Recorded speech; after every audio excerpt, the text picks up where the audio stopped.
Hi, so I want to talk with you a little bit about retailing. So we know there's some exciting times right now for retailers for a number of different reasons, and hopefully we'll explore some of those in the lectures for this chapter. But I first wanted to start off by talking about how we differentiate amongst retailers according to the level of service.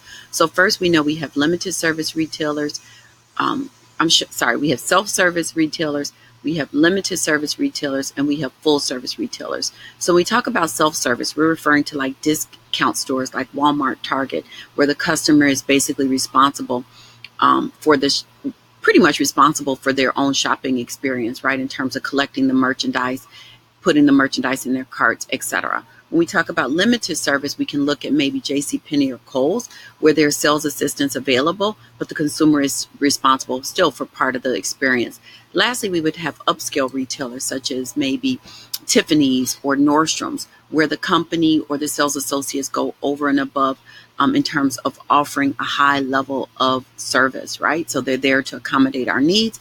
Along with that, the retailer generally charges higher prices and they absorb more cost, right? So the higher level of service, the greater the cost for the retailer, and generally the higher the prices that we pay as consumers, right? So I kind of want to move on and talk a little bit about different types of retailers. So the first type of retailer that I'll start off with is specialty stores. Specialty stores dominate right now. So we know that many department stores have faced difficulties such as JCPenney and Sears. We know that malls are struggling across America in a large extent due to the struggles that are facing department stores. So when we talk about specialty stores and how they're impacting retailers, or retailing overall. First of all, specialty stores focus on a narrow product line, so narrow and deep. So they focus on a specific segment of the market and they go very deep in terms of the products that they have within one particular product line, right? So if we think about Abercrombie, maybe H&M, Forever 21, any of the stores, majority of the stores that cater to millennials would be considered to be specialty stores. So there's going to be a higher level of customer service, and again, a narrow product line, but they're going to go deep within that particular product line. So they're looking at a specific demographic, psychographic segment, and they're tailoring their offerings accordingly. So if we think about the relationship between department stores and specialty stores, why are department stores floundering? We know that most millennials don't connect with department stores, but generally with department stores, you have separate individual units which are headed by a buyer. So each specific buyer purchase merchandise for their specific unit. So in my former life, I was an assistant buyer for May Company department stores, and I handled men's designer sportswear. So we had brands like Ralph Lauren, Tommy Hilfiger, Izod, etc. We had a budget for our specific area, and my buyer used those funds in order to procure items for his particular department, right? So department stores are focused or are divided into specific buying units, which are headed by a buyer. So now, how have department stores evolved in order to compete effectively against some of these specialty stores? Now, many department stores are featuring like in-store, in-shop concepts. So they have individual boutiques within their particular stores. Nordstrom, Saks Fifth Avenue, Neiman Marcus have continued to do well because they are finding ways to evolve and to keep up with the times in spite of the pressure that they may be facing from specialty stores, okay?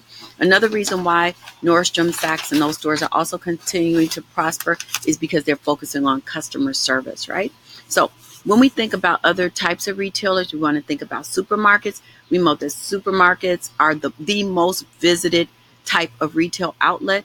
We know that supermarkets are also facing sales growth, and there's a tremendous amount of competition with respect to supermarkets. So what's happening with supermarkets? What do we know that's going on? What's happening? What comes to mind first for you guys? First, we know there's been a proliferation of boutique grocery stores, right? So traditional grocery stores are facing competition on two fronts. So they're facing competition from who? Who are they battling it out with? First of all, they're facing competition from the discount stores such as Walmart and Target, those superstores who offer groceries, but they're also facing competition from boutique grocery stores like Whole Foods and Standard Markets. So the way that supermarkets operate is totally evolving, totally changing. So traditional supermarkets are now starting to focus more on ethnic markets, bringing in more diverse product offerings, focusing on fresh fresh offerings, like maybe having a sushi bar, etc., within their store, such as Jewel, right? Maybe focusing on adding smoothies, etc., in order to make make the grocery store environment more engaging, and in order to compete effectively against Standard Market, Whole Foods, and Mariano's, right? Also want to talk a little bit about convenience stores. Convenience stores are working aggressively to shed their image of focusing on blue collar workers. Convenience stores are now trying to become more upscale, maybe upgrade their image, right? And so we know that they're also focusing on bringing more fresh offerings, fresh fruit, fresh produce, etc., into their store environments in order to compete effectively, right? Because they want to get away from that blue collar image. Last type of retailer that I want to talk about would be the superstores. Again, those are the Target superstores, the Walmart superstores, where they bring together hard and soft goods. So they bring together hard goods, maybe small appliances, etc. They have apparel, soft goods, and they also have groceries. So we know there's been a proliferation of superstores.